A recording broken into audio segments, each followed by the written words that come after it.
Divorce தான் வந்து நிப்பங்க அப்படின்னு ஓப்பனாவே சொல்றாங்க. டிஎன்சி சீட்ஸ், நம்பிக்கையே எங்கள் பாரம்பரியம். சிட்டுனா டிஎன்சி சட்டுன்னு பணம் வரும். தமிழகத்தின் சிறந்த கருத்தரித்தல் மருத்துவமனை ஏஆர்சி. இதெல்லாம் எங்க போயிட்டு ஏதோ லவ் பண்ணாங்க, அப்பா அம்மா கல்யாணம் பண்ணி வச்சிட்டாங்க, இதெல்லாம் இப்போ மீடியன் நம்ம வந்துட்டாலே நிறைய டிவோர்ஸ், இதெல்லாம் வந்து ஒரு மாசத்துக்கு தான் இருக்க போகுது, டிவோர்ஸ் தான் வந்து நிப்பங்க அப்படின்னு ஓப்பனாவே சொல்றாங்க. நான் உன்னை விட்டு போக மாட்டேன், தாலி கட்டு அப்படின்னு நான் சொல்லியிருப்பேன். அதில் புருஷனுக்கு அடங்கி போமா அப்படின்றத அவங்க கொடுக்குற அட்வைஸ். ஒரு வருஷத்துக்கு முன்னாடி கேட்டிருந்தீங்கன்னா பயங்கர பிரச்சனையே தான் போயிட்டு இருந்துச்சு. எதுக்கு இந்த வீடியோ இதை போட்டு நீங்கள் என்ன பண்ண போறீங்க அப்படின்னு கேட்டவங்க தான். அதனால தான் எங்களுக்கு கல்யாணமே டக்குன்னு ஒரு ஸ்டெப்புக்கு வந்ததே. கல்யாணம் ஆகிறதுக்கு முன்னாடியே நீங்கள் ஏன் வீடியோ சேர்ந்து போடுறீங்க? சில பேட் கமெண்ட்ஸ் இப்படி வருது, அது வந்து ரொம்ப எனக்கு கோவமா தான் இருக்கும். ஏதாவது திட்டி விட்டுற போறேன். நேற்று என் பேக்கெட்ல இருந்து ஒரு 2000 ரூபா காணாம போச்சு. 2000 கேட்கலையே.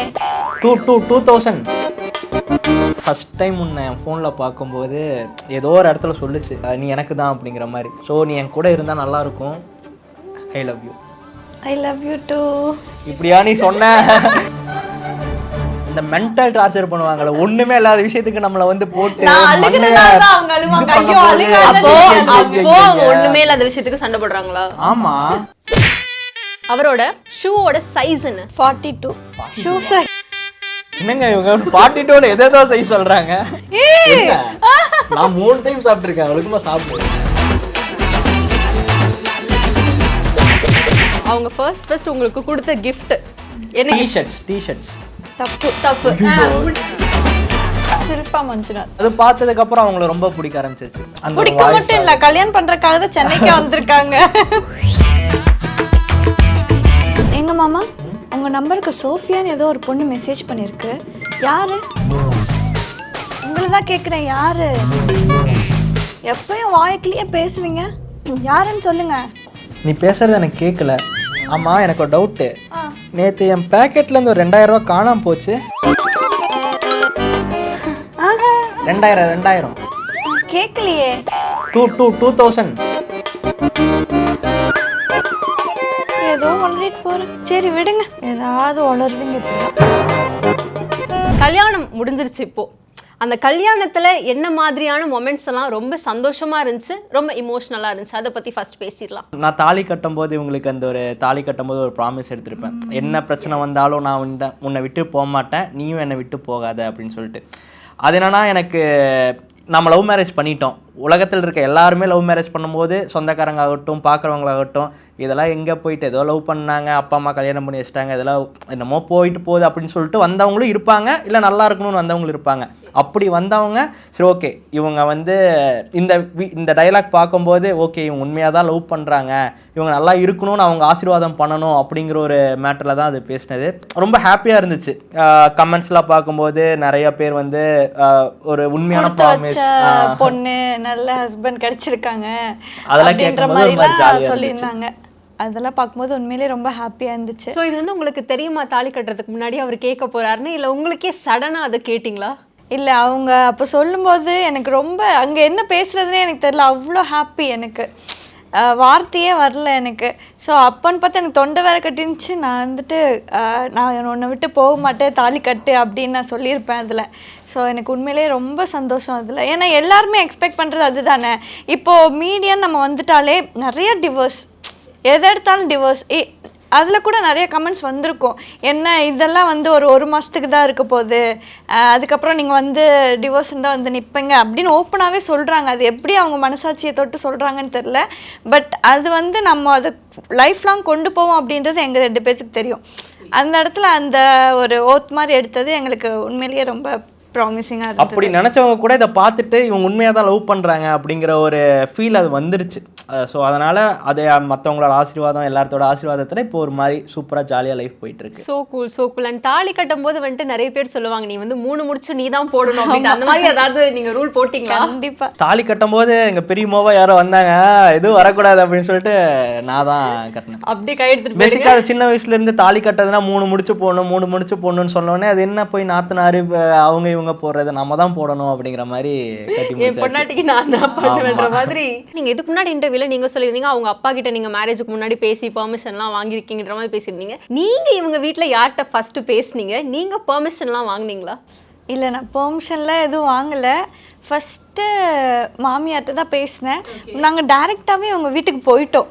அது வந்து என்ன சொல்கிறது, ஐயோ ஒரு பொண்ணை கூட்டிகிட்டு வந்துட்டானா அந்த மாதிரியெல்லாம் அங்கே எதுவுமே நடக்கலை. ஆக்சுவலாக நான் ஃப்ரெண்டை கூட்டிகிட்டு வரேன்னு சொன்னேன்னா எனக்கு சரியா ஞாபகம் இல்லை. பட் ஆனால் ஒரு மியூச்சுவலாக கூட்டிகிட்டு அதை வீடு புது வீட்டுக்கு போயிருக்கோம். எங்கள் பால் காசுக்காக கூட்டிகிட்டு போனது. ஸோ அது ஒரு ஃபங்க்ஷனாக நம்ம போன மாதிரி அது ஆயிடுச்சு. ஃபஸ்ட்டு ஸ்டார்டிங்கில் இது நமக்கு செட் ஆகுமா, சொந்தக்காரங்களை என்ன நினைப்பாங்க, வேற கேஸ்ட் இன்டர் கேஸ்ட் அது இதுன்னு ஃபர்ஸ்ட் யார் வீட்லயா இருந்தாலும். ஆனால் என்கிட்ட அவங்க எதுவுமே எக்ஸ்பிரஸ் பண்ணிக்கல. என்கிட்ட நல்லா தான் பேசினாங்க. இவங்க கிட்ட இதெல்லாம் சொல்லியிருப்பாங்களா இருக்கும் கண்டிப்பாக. அது ரெண்டு வீட்டு சைடும் இருக்கும்ல, சொல்லியிருக்காங்க. பட் அவங்க வீட்டு சைட்லாம் எதுவுமே வேணாம் அப்படின்னு பிரச்சனை பண்ற அளவுக்குலாம் எதுவுமே இல்லை. எல்லாருமே நல்லா பார்த்துக்குவாங்க. ஃபர்ஸ்ட் ஆனால் அவங்க மம்மி கிட்ட தான் நீங்க பேசுனீங்க இல்லையா? ஸோ அவங்க கிட்ட கல்யாணம் ஆனதுக்கு அப்புறம் நீங்க பேசினது, அவங்க கொடுத்த அட்வைஸ்லாம் என்ன? புருஷனுக்கு அடங்கி போமா அப்படின்றத அவங்க கொடுக்குறாங்க. அதான் ஃபர்ஸ்ட் சொன்னாங்களா? இல்லை, அந்த மாதிரி தான். வேற எதுவும் அவங்க சைடு அந்த மாதிரிலாம் பெருசாலாம் சொல்லிக்க மாட்டாங்க. அவங்க வந்து என்னையும் ஒரு ரொம்ப பொண்ணு. இப்போ எங்கள் மாமனார் கூட நான் போனால் இவங்களுக்கு கூடலாம் ஊட்டி விட மாட்டார் சாப்பாடு. எனக்கு தான் ஊட்டி விடுவார் ஃபஸ்ட்டு. நான் சாப்பிட்லன்னு சொன்னால் அவரே போட்டு வந்து ஊட்டி விட்டுருவார். அப்பாவுக்கு வந்து பொன் குழந்தைன்னா ரொம்ப பிடிக்கும். ஸோ அது வந்து எனக்கு என் தம்பி இருக்கான். So 10 years difference. அவன் பொண்ணாக இருப்பாங்க அப்படின்னு நினச்சி இது பண்ணது. ஸோ அது அவங்களுக்கு ஒரு ஏக்கம், சைக்க நம்ம மருமகளாக வந்தால் அவங்கள பொண்ணு மாதிரி பார்த்துக்கணும் அப்படின்னு. உங்களோட ரீல் கண்டென்ட்லாம் பண்ணும்போது இந்த அடிக்கிற மாதிரி இப்போ கூட தலையில கொட்டினீங்கல்ல, அந்த மாதிரிலாம் நிறைய சீன்ஸ் பார்த்துருக்கோம். நிஜமாலுமே வன்மத்துல ஸ்டாப் கேமரா ஸ்டாப்னு சொன்னதுக்கு அப்புறமா அடி வாங்கியிருக்கீங்களா? ஸ்டாப்னு வாங்கினது இல்லை. 2-3 வாட்டி நான் வேணும்ட்டு அடிச்சு. அதுக்கு முன்னாடி வந்து கொஞ்சம் ப்ரெஷர் ஆக்கியிருப்பாங்க. ஒரு வீடியோ அந்த ஒரு இது இருக்கும் கிஸ்ஸா வீடியோல, அதுக்கு முன்னாடி ரொம்ப என்ன ப்ரெஷர் ஆக்கிட்டே இருந்தாங்க. வச்சு பட்டு அடிச்சா பாருங்க. அது ஒரு தடவை ஸ்லாப் பண்றதா, நான் தெரியாம ஸ்லாப் எடுத்துருவேன். அது ஒரு தடவை ஸ்லாப் பண்றதா. பட் அது அத்தனை டேக் போச்சு. அது ஏன் போச்சுன்னு இப்பதான் தெரியுது. என் மேல கோவமா இருந்திருக்காங்களாமா. நான் நினைச்சேன் இவங்க தான் உங்களை அந்த மாதிரி அடிச்சு வன்மம் தீர்த்திருப்பாங்கன்ட்டு. ஆனா அப்படியே இங்க உள்டா. நான் தான் டெய்லி அடிக்கிறேனே. அவங்க எப்பயாவது ஒரு தடவை தானே இந்த மாதிரி கான்செப்ட் கிடைக்கும். ஆக்சுவலாக அடி உண்மையாக வீடியோவில் அடிக்கிறதுல உண்மையாக அதை அடிச்சிருவாங்க. அப்போ முன்னாடி எல்லாம் நான் அடிக்க மாட்டேன், சும்மா இப்படி தான் பண்ணுவேன். ஆனால் பார்க்குறவங்க எல்லாருமே வந்துட்டு நல்லா அடிக்கிறீங்க, ஆனால் கொஞ்சம் சாஃப்டாக அடிக்கிற மாதிரி தெரியுது சொல்லுவாங்க. அதுலேருந்து வாங்குவாங்கன்னு வாங்கிடுறது. ஓகே. அண்ட் ஃபேமிலி எல்லாம் எப்படி இதுக்கு ரெஸ்பாண்ட் பண்ணுறாங்க? ஏமா இவ்வளோ நாள் பண்ணிட்டு இருந்தீங்க, இப்படி கல்யாணம் ஆயிடுச்சு, இதுக்கப்புறம் நமக்கு நிறைய வேலை இருக்குது, எதுக்கு நமக்கு அந்த மாதிரிலாம் ரெஸ்பாண்ட் பண்ணுறாங்களா? இல்லை ஒரு வருஷத்துக்கு முன்னாடி கேட்டிருந்தீங்கன்னா பயங்கர பிரச்சனையாக தான் போயிட்டு இருந்துச்சு. இவங்க அப்பாவாகட்டும் எங்கள் அப்பாவாகட்டும் எதுக்கு இந்த வீடியோ இதை போட்டு நீங்கள் என்ன பண்ண போகிறீங்க அப்படின்னு கேட்டவங்க தான் இப்போ போடுங்க அப்படின்னு சொல்கிறாங்க. அது வந்து ஒரு சீரியஸ் டாக்காகவே போயிருக்கு. பயங்கர சீரியஸ் டாக். அதனால தான் எங்களுக்கு கல்யாணமே டக்குன்னு ஒரு ஸ்டெப்புக்கு வந்ததே. ஏங்க பிரச்சனைனால கல்யாணத்துக்கு அதுக்கும் இதுக்கு என்ன இல்ல என்னன்னா கல்யாணம் ஆகிறதுக்கு முன்னாடியே நீங்க ஏன் வீடியோ சேர்ந்து போடுறீங்க? இது நம்ம வந்து வில்லேஜ்ல எல்லாம் இருக்கறனால லைக் சொந்தக்காரங்களே ஏன் வேணாம் அப்படிங்கிற மாதிரி கேட்டபோது சரி ஓகே நாங்கள் கல்யாணம் பண்ணிக்கிறோம். எப்படி இருந்தாலும் நான் இவ்வளோ கல்யாணம் தான் பண்ண போகிறேன், நீ என்ன வீடியோ போட வேணாம்னு சொல்கிறதுனால நான் போடாமல் விட்டேன்னா என்னோட லைஃப்பில் பெரிய ஒரு பாட்டை நான் இழந்துருவேன். ஸோ அது எனக்கு வேணாம். நான் வந்து கல்யாணம் பண்ணிட்டு அதுக்கப்புறம் நீங்கள் சொல்கிற மாதிரி இப்போ என் பொண்டாட்டி நான் எப்படி வேணால் வீடியோ போடுவேன், நீயும் கேட்க முடியாது நீயும் கேட்க முடியாதுங்கிற மாதிரி எனக்கு ஒரு இதுதான். சோ அதான் வந்து கல்யாணம் இவ்வளவு சீக்கிரம் பண்றதுக்கு காரணமா? இல்லனா நீங்க நாங்க பண்ற மாதிரி தான் இருந்தோம், லேட் பண்ற மாதிரி இல்ல. பட் அதுக்கான ஸ்டெப் வந்து ப்ராசஸ் ஆயிட்டு இருக்குல்ல, அது வந்து சடனா எல்லாமே கைக்கூடி வந்துடுச்சு, அப்படியே கல்யாணமும் நடந்துச்சு ஹாப்பியா. நம்ம ரீல வந்துட்டு எல்லாருமே ஒரே பார்வையில பார்க்க மாட்டாங்க, எல்லாருக்கும் வேற வேற ஒப்பீனியன் இருக்கும். அந்த மாதிரி டிஃபரன்ஸ் ஆஃப் ஒப்பீனியன் கமெண்ட்ஸ்ல வரும்போது உங்களோட ரிப்ளை என்னவா இருக்கும்? சில பேட் கமெண்ட்ஸ் ஒரு 2-3 அப்படி வருது, அது வந்து ரொம்ப எனக்கு கோவமாக தான் இருக்கும். நான் இவங்ககிட்ட சொல்லுவேன், நான் இவங்களை ரிப்ளை பண்ண போகிறேன், ஏதாவது திட்டி விட்டுற போகிறேன், அதெல்லாம் பண்ணாத, அதெல்லாம் பண்ணக்கூடாது, அதை நம்ம இக்னோர் பண்ணணும் அப்படின்னு சொல்லுவாங்க. இருந்தாலும் எனக்கு ரொம்ப ப்ரெஷர் ஆகும் அது. இதில் இன்ஸ்டாகிராமை தாண்டி யூடியூப்ல தான் கசன்னு ஒரு மாதிரி கமெண்ட்ஸில் வரும். அதெல்லாம் பார்க்கும்போது தான் யாரா நீங்கள் யூடியூப்ல இன்ஸ்டாவில் கூட அவன் மூஞ்சியை பார்க்கலாம், ஏதாவது பண்ணலாம், யூடியூப்ல ஒன்றுமே பண்ண முடியாது, பிளாக் பண்ண கூட முடியாது எனக்கு தெரிஞ்சு. ஸோ அது ஒரு மாதிரி ரொம்ப இரிட்டேட்டிங்காகவும் இருக்கும். ஓகே, நீங்கள் எதிர்பார்க்காத ஒரு கமெண்ட் ஒரு டிஎம்னா என்ன? புகழ் கிட்ட இருந்து விஜய் டிவி புகழ் அவர் அப்பப்ப கமெண்ட் பண்ணுவாரு, மெசேஜ் பண்ணுவாங்க, உங்க இப்படியே எல்லாத்தையும் சிரிக்க வைங்க, நீங்க பண்றது ரொம்ப நல்லா இருக்கு அப்படின்னு சொல்லிட்டு அவர் ஒய்ஃபுக்குலாம் அனுப்புவேன்னு சொல்லி மெசேஜ் பண்ணுவாரு. அதெல்லாம் பார்க்கும்போது ஓகே நம்ம ஒரு நல்ல பாத்துல போயிட்டு இருக்கோம், ஏன்னா அவரு எவ்வளவு பெரிய காமெடியன், நல்ல entertainer. அவரு நம்ம கிட்ட வந்து உங்க வீடியோ நல்லா இருக்கு, எல்லாத்தையும் நல்லா சிரிக்க வைக்கிறீங்க, நல்லா இருங்க அப்படின்னு சொல்லும்போது ஒரு மாதிரி ஜாலியா ஹாப்பியா இருக்கும். அது போக நார்மல் பீப்புள் கிட்ட இருந்து அப்படின்னா எனக்கு ஒரு மாதிரி ஸ்ட்ரெஸ்ஸா இருக்கும். அது நைட்டு வந்து உங்க வீடியோ பார்க்கும்போது எனக்கு ஒரு மாதிரி ஜாலியா சிரிப்பா அந்த மாதிரி இருக்கும். சொல்லியிருக்காங்க. ஏதோ என்னை தாண்டி எனக்கு ஒரு சிரிப்பு வந்துடும். ஆஃபீஸ் நேற்று ஒரு வீடியோ போட்டிருந்தோம், அதுக்கு கமெண்ட் வந்துருந்து என்னன்னா, ஆஃபீஸில் இருக்கும்போது உங்கள் வீடியோ பார்த்தேன், எனக்கே தெரியாமல் சிரிப்பு வந்துருச்சு, எல்லாரும் பார்த்துட்டாங்க, எல்லாரும் பார்த்துட்டு கலாய்க்க ஆரம்பிச்சிட்டாங்க. அந்த மாதிரிலாம் வரும்போது சரி நம்ம பண்ணுறது ஒருத்தங்களுக்கு சிரிப்பு வருதுன்னு நம்ம எக்ஸ்பெக்ட் பண்ணுறது, நம்ம ஒரு விஷயம் பண்ணுறதே அந்த இதுக்காக தான். ஸோ அது நம்ம கிடைக்குதுங்கும் போது அது இன்னும் ஹாப்பினஸ் தான். உங்களோட ப்ரப்போசல் ஃபர்ஸ்ட் டைம் ப்ரப்போஸ் பண்ணியிருப்பீங்க இல்லையா, எக்ஸாக்டாக என்ன ப்ரப்போஸ் பண்ணீங்க அப்படின்றத இப்போ சொல்லி காமிச்சிங்கன்னா சூப்பராக இருக்கும். எனக்கு உன்னை பார்க்கும்போது நீ எனக்காகவே இருங்க அப்படியே கட் பண்ணி அவங்கள பார்த்து சொல்லுங்க. ஃபஸ்ட் டைம் உன்னை என் ஃபோனில் பார்க்கும்போது நீ எனக்காகவே பிறந்தவர் ஏதோ ஒரு இடத்துல சொல்லுச்சு, நீ எனக்கு தான் அப்படிங்கிற மாதிரி. ஸோ நீ என் கூட இருந்தால் நல்லாயிருக்கும், I love you. I love you two.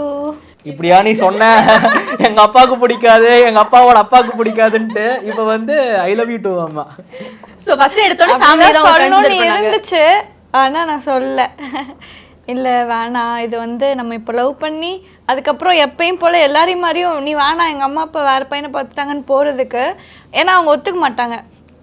அப்படி போகிறதுக்கு நம்ம அது லவ்வே பண்ணாமல் அந்த ஃபேஸ்க்குள்ளே போகாமல் ஹர்ட் ஆகாமையே இருந்துக்கலாம் அப்படின்னு தான் நான் சொன்னேன். அதுக்கப்புறம் லக்கிலி வீட்டில் அக்செப்ட் பண்ணிட்டாங்க. ஓகே, உங்களுக்கு நடந்த முதல் சண்டை ஞாபகம் இருக்கா? சொல்லுங்க. சண்டை ஐயோ பயங்கரமா முதல் சண்டை காலையில் வரும்போது கூட ஏதாவது சண்டை போட்டுட்டு தான் வந்திருப்போம், மேபி அது ஞாபகம் இல்லை. ஒரு ரொம்ப பெருசா போய் 2 நாள் 3 நாள் பேசாம இருந்ததே கிடையாது. இந்த சண்டையில போட்ட யாரு அழுவா அதிகம்? ரொம்ப ரொம்ப நீங்க தான் அழுவீங்க, இவர் அழுததில்ல? ஆஹா, எப்பயாவது ரொம்ப சீரியஸா போனா அழுவாங்க. ஆனா அந்த மாதிரி மென்டல் டார்ச்சர் பண்ணுவாங்கல, ஒண்ணுமே இல்லாத விஷயத்துக்கு நம்மள வந்து போட்டு நான் அழுகுறதால தான் அவங்க அழுவாங்க. ஐயோ அப்போ அவங்க ஒண்ணுமே இல்லாத விஷயத்துக்கு சண்டை போடுறாங்களா? ஆமா இல்ல ஆமாங்க ப்ரோ. ஒண்ணுமே இல்லாத இடத்துல நமக்கு கோவத்தை பண்ணும்போது நம்ம ஒரு அந்த ஒர்க் ப்ரெஷர்ல இருப்போம், இந்த வீடியோ போடணும்னு இருப்போம், அது பண்ணணும்னு இருப்போம், வீட்டுல ஃபேமிலி இது இருக்கும். அந்த இடத்துல வந்து இது நொட்டாங்க போட்டு ஏதோ எப்படி ஆகும் சொல்லுங்க. கேமரா முன்னாடி பேச என்கிட்ட வந்துட்டு ஒரு கம்பேட்டபிலிட்டி ரவுண்ட் இருக்குது. இது வந்துட்டு உப்பு சக்கரை இந்த ரவுண்ட் பேரு. இப்போ இவர் ரிலேட்டடா கொஸ்டின் கேட்டு கரெக்டா சொல்லிட்டீங்கன்னா அவர் வந்து உங்களுக்கு சக்கரை ஊட்டிடுவாரு, தப்பா சொன்னீங்கன்னா உப்பு ஊட்டிடுவாரு. ஓகேவா? ஃபர்ஸ்ட் மீட் பண்ண டேட். அவ்வளவு எடுக்க கூடாதுமா. இல்ல நிறைய இருக்கு கேண்டீன்ல. பரவாயில்ல இருக்காமா. அது எப்படி சாப்பிடுங்க, நீங்க பாட்டுக்கு உப்பு கொடுக்குறீங்க. அப்பதான் நெக்ஸ்ட் டைம் ஞாபகம் இருக்கும். தெரியாது மீட் பண்ண டேட் நீங்க சொல்லுங்க. மீட் பண்ண டேட் என்ன? August 13, 2021. சூப்பர். ஒரு தலையில அப்படியே ஒரு கொட்டுக்கா, அவ்வளவுதான். ஊட்டி விட்டுருங்க பார்க்கலாம். நீங்க ஃபர்ஸ்ட் உப்பு நீங்க இப்ப கொட்டுங்கறீங்க, புரியலையே. So sweet.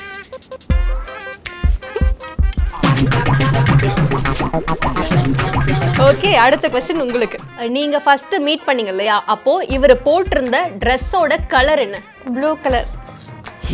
ஏங்க இதெல்லாம் ஈஸியான क्वेश्चन கேக்குறீங்க, எனக்கு கேட்டீங்கன்னா கூட தான் கரெக்ட்டான கலர் சொல்லி இருப்பேன். ஓகே, அடுத்து உங்களுக்கு. அவங்க ஃபர்ஸ்ட் உங்களுக்கு கொடுத்த gift என்ன? டி-ஷர்ட்ஸ். தப்பு. முடிஞ்சு. என்ன gift? நீங்க ஆன்சர் சொல்லுங்க. என்ன gift? ஃபர்ஸ்ட் சொல்லு, நான் ஃபர்ஸ்ட் வந்து ட்விஸ்டர் சொல்லி ஒரு சாக்லேட், அது gift. ஓ சாக்லேட் gift இல்லையா? அப்போ பரவாயில்லை. எதுத்து பேச அதிகமா கொடுக்குறா. ஸ்வீட்டா இருக்கா? ஓகே, உங்களுக்கு அவரோட ஷூவோட சைஸ் என்ன? 42. ஷூ சைஸ் தெரியாது எனக்கு. என்னங்க இவங்க 42 ஏதோ சைஸ் சொல்றாங்க. நான் 3 டைம் சாப்பிட்டிருக்கேன், ஒழுங்கா சாப்பிடு. பாவி இவ்வளவா கொடுக்கிறது? சரி ஓகே, அவங்களுக்கு பிடிச்ச ஃபுட் என்ன? சிக்கன். அந்த நான்வெஜ் எழுதி வச்சாவே சாப்பிடுற கேஸ்னு ஒண்ணு இருக்குல்ல, அந்த மாதிரி கேஸ். சரி சக்கரை ஊட்டி விட்டுருங்க. அவங்க தான் உங்களுக்கு ஊட்டி. ஆமா. அவங்க கூட நீங்க ஃபர்ஸ்ட் பார்த்த மூவி பேச்சுலர் தான் ஃபர்ஸ்ட் பாத்தீங்களா? ஆமா. அவங்களுக்கு ரொம்ப பிடிச்ச ஹீரோ யாரு? விஜய். இவருக்கு ரொம்ப பிடிச்ச ஹீரோயின் யாரு? ஷில்பா மஞ்சுநாத்.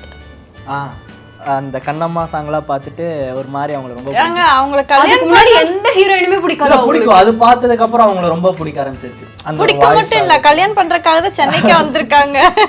ஐயோ, ஷில்பா மஞ்சுநாத் அவர்கள் கல்யாணம் பண்ண நீங்க வந்து சென்னைக்கு வந்துட்டு தெரியாம சத்யகாந்தி கல்யாணம் பண்ணிட்டேன். ஓ தெரியாம இல்ல தெரிஞ்சே தெரியாம கல்யாணம் பண்ண மாதிரி ஆயிடுச்சு. ஓகே, அவங்களோட செப்பல் சைஸ் என்ன? 5. கரெக்டா இல்ல போன டைம் எங்க பாருங்க குழந்தைக்கு ப்ரோ சரி அப்ப 6 ப்ரோ அவுட் ப்ரோ முடிஞ்சு அவுட் ப்ரோ கொடுங்க போன தடவை கொடுத்தல எவ்வளோ இருந்துச்சுன்னு தெரியுமா? உங்களை நினைச்சா கூட சேர்த்துக்கலாமா? வேணாம் அதை வச்சிருங்க சேர்க்க கூடாது, கூட சேர்க்கணுமா? சரி உங்களுக்கு அவரோட எஸ்எஸ்எல்சி மார்க் என்ன? 437. What a talented girl. கேட்றாதீங்க அந்த எனக்கும் அசிங்கம் அவங்களுக்கு அசிங்கம். அவங்களோட 12th மார்க் என்ன? அது ஏதோ 700 சில்லறல வரும், ஆனா எவ்வளவுன்னு எக்ஸாக்ட்டா சொல்லணும். இல்ல எக்ஸாக்ட்டா தெரியல. 4 வருஷம் லவ்ல வந்துட்டு ம்னோட எல்லாமே கேட்டு சலிச்சு போய் தான் சொல்லிருப்பீங்க. சொல்லணும். இல்ல அதுதான் சொல்றேன், அவங்க ஸ்டேட் ஃபர்ஸ்ட் வாங்கினா ஞாபகம் வச்சிருக்கலாம். 700 மார்க் தானேங்கற மாதிரி. ஆஹா எவ்வளவு நல்லா இருக்கு பாக்க. அதனால எவ்வளவு உங்க மார்க் 12th? 730 something. 730 something. அவங்களுக்கே தெரியல. 735 போதுமா? கூட்டி விட்டுருங்க. என்ன ப்ரோ? இல்ல போதும், அது நான் டேஸ்ட் பண்ணி பார்த்ததுனால அது ரொம்ப டேஞ்சரா இருக்கு உப்பு. எப்படி ப்ரோ நல்லா இருக்கா? சூப்பரா இருக்கா? அவரு ரீசெண்டா வாங்கின காஸ்ட்லியான ஒரு பொருள் என்ன? அது எனக்கு ஞாபகம் வந்துச்சு. இப்போ எல்லாமே கேஸ் தான். அப்ப எங்க உப்பு வேஸ்ட் ஆகாது. காஸ்ட்லியாவா? கிம்பல் தான் வாங்கணும். சரி அவ்வளவுதான். என்ன எவ்வளவு டைம் நீங்க சான்ஸ் கொடுத்துட்டு இருக்கீங்க? சரி என்ன பொருள் சொல்லிடுங்க. அவங்க ஆமா ஏய் ப்ளீஸ் பா, இவ்வளவு எடிட் பண்ண வேணும்னு சொல்லிட்டு மேக் கேட்டுட்டு இருந்தாங்க. அதை மறந்துட்டு அப்புறம் இப்படி சொல்றேன். பாவம் ப்ரோ. அடுத்து நம்ம விளையாட போற கேம் பேர் என்ன அப்படின்னா டேப் அண்ட் ஸ்வாப். நான் வந்துட்டு உங்கள் ஹஸ்பண்ட் பேர் வந்துட்டு சபரீஷா. ஸோ சபரீஷ் அப்படின்னு நான் உங்ககிட்ட சொல்லிட்டேன்னா நீங்கள் அவரை பற்றி ஒரு பாசிட்டிவான விஷயம் ஏதாவது ஒரு ஸ்டேட்மெண்ட். இப்போ ஃபார் எக்ஸாம்பிள் அவர் காலை சீக்கிரமாக எழுந்திரிச்சிருவாங்க, அது பாசிட்டிவ். டேப் பண்ணனா நெகட்டிவ், மறுபடியும் டேப் பண்ணால் பாசிட்டிவ், டேப் பண்ணால் நெகட்டிவ். ஓகேவா? யார் என்ன பேரில் ஃபர்ஸ்ட்? ஓகே ஸ்டார்ட் பண்ணிடலாமா? ஓகே பாசிட்டிவ்லேருந்து ஸ்டார்ட் பண்ணலாம் நம்ம மங்களகரமாக. பாசிட்டிவ்லேருந்து ஸ்டார்ட் பண்ணால் இவங்க வந்து ரொம்ப என்னை கேர் பண்ணிக்குவாங்க. ஸோ அப்படியே இவங்க வந்து கேர் பண்ணாலும் அப்பப்போ இந்த வீடியோ எடுக்கும்போது சில டைமில் ஒர்க்கில் இருக்கும்போதெல்லாம் திட்டு பயங்கரமாக வாங்குவேன், கோவப்படுவாங்க, சிடுசிடுன்னு விழுவாங்க. அது எனக்கு சுத்தமாக பிடிக்காது. இந்த சமைச்சு தரது எனக்கு இப்போ எவ்வளோ டயர்டாக இருந்தாலும் எனக்கு வேணும் அப்படின்னு நினச்சிட்டேன்னா நான் வந்து பரவாயில்ல அப்படின்னு சொன்னால் கூட எனக்காக அவங்க ரொம்ப கஷ்டப்பட்டு கூட சமைச்சு தந்துடுவாங்க. எந்த ஹெல்ப்பும் பண்ண மாட்டாங்க எனக்கு. பாத்திரம் விளக்குறது செய்கிறது அதெல்லாம் நான் ஒவ்வொரு தடவையும் சொல்லி சண்டை போட்டு பண்ண வைக்கணும். அதுக்கப்புறம் தட்டுங்க, வேற நல்லது என்ன இருக்கு? அன்பான கணவர் அப்பப்போ வில்லங்கமான கணவரும் கூட.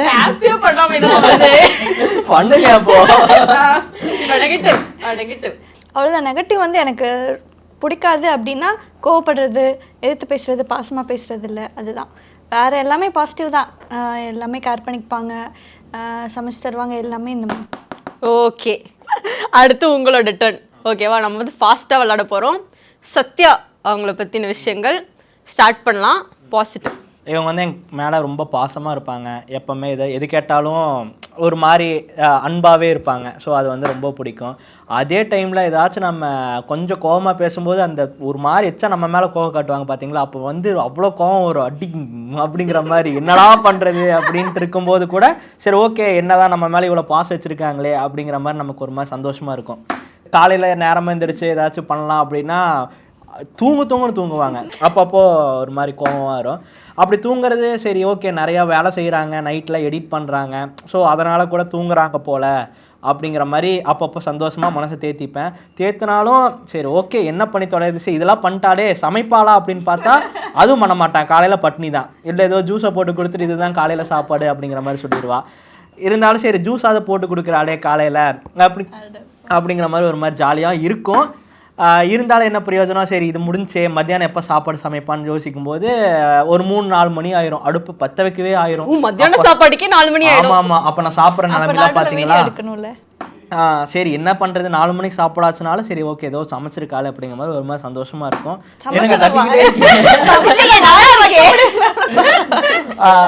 சமைச்சிருக்காளே சந்தோஷமா இருக்கும். தட்டிட்டீங்களா? அது சமைச்சதை சாப்பிட்டு பார்க்கும்போது தான் பருப்பை 3 விசில் விட சொன்னா 7 விசில் விட்டுருப்பா. அது பருப்பாக இருக்காது, அது வந்து பருப்பு கஞ்சியாக இருக்கும். அது எப்படா ஊத்தி இல்ல சாப்பிடுறது. சிக்கன் ரசம் பருப்பு கஞ்சி. ஆமா. வாவ். இப்பெல்லாம் நியூ இருக்கும்போது டிஷஸ் கண்டுபிடிச்சிருக்கேன்ல, எக்ஸ்ப்ளோர் பண்ணணும் சாப்பாடு. Congratulations for inventing. அடுத்து இதெல்லாம் பார்க்கும்போது காண்டா இருக்கும். சரி என்ன பண்றது, நமக்கு தெரிஞ்சது இவ்வளவுதான் அப்படிங்கிற மாதிரி சமைச்சிருக்காளேன்னு ஒரு மாதிரி அதையும் சந்தோஷப்பட்டுட்டு அப்படியே இருக்க வேண்டியதுதான். வா வா வா, நிறைய விஷயங்கள். இல்ல தெரியாத விஷயங்கள்லாம் என்ன வந்துச்சு அவங்க சொல்லும் போது? இல்ல அவ்வளவுதான். டெய்லி வீட்ல திட்டுறதுதான், டெய்லி வாங்குறதா. உங்களுக்கும் எங்க ஒர்க் பண்ணிருக்கீங்க ப்ரோ? நான் ஐடில ஒர்க் பண்ணிட்டு இருக்கேன், சாஃப்ட்வேர் டெஸ்டரா இருக்கேன். ஸோ அது பாட்டுக்கு கண்டினியூ பண்ணிட்டு இருக்கேன். அது போக லைக் சைடில் நம்ம யூடியூப் இது எல்லாமே பார்த்துக்கிட்டு இருக்கோம். ஓகே, ஸோ இந்த கண்டென்ட் வந்துட்டு நீங்க கிரியேட் பண்றதுக்கு, நீங்க வந்து எழுதுறதுக்கு, அதை எக்ஸிக்யூட் பண்றதுக்கு இதுக்கெல்லாம் எவ்வளோ நேரம் ஆகும்? ஒரு நாள் நீங்க எவ்வளோ நேரம் ஒர்க் பண்றீங்க ரெண்டு பேரும்? ஆக்சுவலாக வீடியோ எடுக்கிறதுக்கு அப்படின்னு பார்த்தீங்கன்னா, வீடியோ எடுத்து டப் பண்ணி எடிட் பண்ணுறதுக்குன்னு பார்த்தா 3 to 4 hours மேக்ஸிமம் அது ஆயிரும். கண்டென்ட் யோசிக்கிறது எவ்வளோ நாள் நாங்கள் தான் பண்ணிட்டு இருந்தோம். இப்போ நம்ம கொஞ்சம் டீம் போட்டு அவங்களும் இப்போ ஒர்க் பண்ணுறதுனால கொஞ்சம் ரெகுலராக வீடியோஸ் இப்போவும் ரெகுலராக போட்டுருவோம். 6 மணிக்கு நான் போட்டுருவோம். பட் இப்போ வந்து கொஞ்சம் ரொம்ப ப்ரொஃபஷ்னலாக கொஞ்சம் நல்லா எடுக்கலாம் அப்படிங்கிற மாதிரி இப்போ ஒரு 2 வீக்ஸாக பண்ணிட்டு இருக்கோம். பட் எஸ், உங்களோட ரீல்லாம் பார்க்கும்போது ரொம்ப ப்ரொஃபஷ்னலாக, ரொம்ப வந்து ரியலிஸ்டிக்காக ஆக்ட் பண்ணுற மாதிரி இருக்குது. நான் அதுக்கு முன்னாடி பார்த்தா உங்களோட ப்ரொஃபைலை கொஞ்சம் தோண்டி துருவி எல்லாம் பார்த்தா நீங்கள் வந்து மாடல் ஃபோட்டோஷூட்லாம் பண்ணியிருக்கீங்க இல்லையா? ஆமா ஆமா. ஸோ அதை பற்றி சொல்லுங்கள். உங்களுக்கு வந்து இன்ட்ரெஸ்ட் அப்போயிலிருந்தே இருந்ததா? லைக் நம்ம மீடியாவில் ஏதாவது ஒரு இடத்துல வந்து நம்ம ஷைன் ஆகிடணும் அப்படின்ற ஒரு ஆசை? இல்லை, எனக்கு மீடியாக்குள்ளே போகணும் அப்படின்னு இல்லை. ரீல்ஸில் அதான் என்னன்னா, நம்மளை 4 பேர் வந்து ஃபோட்டோ எடுக்கணும் அந்த மாதிரி ஆசை இருந்துச்சு, நம்ம கூட வந்து எடுக்கணும் அப்படின்னு சொல்லிட்டு. நான் நார்மலாக எல்லா கேர்ள்ஸும் பண்ணுற மாதிரி தான் சும்மா ஃபில்டர் போட்டு ரீல்ஸ் பண்ணிட்டு இருந்தேன். ஸோ நான் இந்த அளவுக்கு வர்றதுக்கு காரணம் என்னோட புருஷர் தான். ஸ்கூலில் கேட்பாங்களா நீ என்னவா ஆக போகிற, எல்லாம் டாக்டர் இன்ஜினியரிங் போது நான் வந்து ஒரு ஹீரோ ஆக போகிறேன், ரஜினி ஆக போகிறேன் அப்படி இப்படின்லாம் தெரியாது. அப்போது நான் லூசுத்தனமாக ரஜினிகாந்த் ஒன்றுன்னா அடி, வீட்டுக்கு வந்தோன்னு அவ்வளோ அடி, நீ எல்லாம் பையனா, உன்னை போய் இது பண்ணல அப்படிங்கிற மாதிரி. ஸோ அந்த மாதிரியே ஆரம்பிச்சுது. அப்புறம் எனக்கு வீடியோ எடுக்க ஆள் இல்லை. ஸோ வீடியோ ஆகட்டும் எடிட் ஆகட்டும் எல்லாமே நாம தான் பண்ணி ஆகணும் அப்படிங்கிற ஒரு சுச்சுவேஷனில் தான் பழகுனது. நம்மளால முடியாதது இவங்களை வச்சு பண்ணலாம் அப்படிங்கிற மாதிரி தான் ஃபஸ்ட்டு இவங்களுக்கு வீடியோ எடுக்க ஆரம்பிச்சது. ஸோ அப்புறம் 2-3 வீடியோ சேர்ந்து போடலாம் அப்படிங்கிற மாதிரி போட்ட வீடியோவில் எல்லாம் மில்லியன்லாம் போனதுனால ஸோ ஓகே இந்த பார்த்து நம்ம பிடிச்சிக்கலாம் அப்படிங்கிற மாதிரி இது பண்ணது தான். மீடியாவில் உங்களோட அடுத்த ஸ்டெப் என்ன? அடுத்த ஸ்டெப் சீரியல், மூவி, எது கிடைச்சாலும் அதில் போய். ஸோ இதுக்கு முன்னாடி நாங்கள் உங்களை வேற மாதிரி ஆஃபீஸ் வெப் சீரிஸில் வந்துட்டு பார்த்துருக்கோம். ஸோ அந்த வாய்ப்புக்கு அப்புறம் உங்களுக்கு கண்டிப்பாக சீரியல் வாய்ப்புகள், மூவி வாய்ப்புகள் வந்ததா? வந்தது. இப்போ கூட ஒரு ப்ரொடியூசர் ஆனந்தனான்னு சொல்லிட்டு அவர் ஒரு சீரியல் பண்ணுறாங்க, செல்லம்மா சீரியல் அவங்களாம் பண்ணுறாங்க. அதில் சின்ன ரோலாக வரும்போது இதெல்லாம் வேணாம், வெயிட் பண்ண ஒரு நல்ல ரோலாக நான் வரும், நான் அப்போ சொல்கிறேன் அப்படிங்கிறக்காக அவங்க தான் எங்களை ஹோல்ட் பண்ணி வச்சுருக்காங்க. All the very best. And உங்களோட வியூவர்ஸ்க்கு நீங்கள் ஏதாவது சொல்லணும்னா நீங்கள் சொல்லிக்கலாம். Thank you so much for that. ஆக்சுவலாக நான் இந்த ரீல்ஸ் போடணும் அதெல்லாம் பண்ணணுங்கிறது பணம் சம்பாதிக்கணும் அப்படின்ட்டுலாம் இல்லை. இந்த மாதிரி 4 பேர் நம்ம நல்லா நடிக்கிறோம், நீங்கள் நல்லா பண்ணுறீங்க அப்படின்னு 4 பேர் ஃபோட்டோ எடுக்கணும் தான். அது ஒரு மாதிரி சாட்டிஸ்ஃபைடாக சூப்பராக போயிட்டுருக்கு. பிஹைண்ட் நோட்ஸ்லாம் நான் ரொம்ப ஆசைப்பட்டு இன்டர்வியூ கொடுக்கணும்னு நினச்ச சேனல் அங்கே வந்து இருக்கேன் அப்படின்னா அதுக்கு டோட்டலாக ஃபுல் அண்ட் ஃபுல் நீங்கள் தான் காரணம். Thank you so much. TNC chits, நம்பிக்கையே எங்கள் பாரம்பரியம். சிட்டுனா டிஎன்சி சட்டுன்னு பணம் வரும். தமிழகத்தின் சிறந்த கருத்தரித்தல் மருத்துவமனை ARC.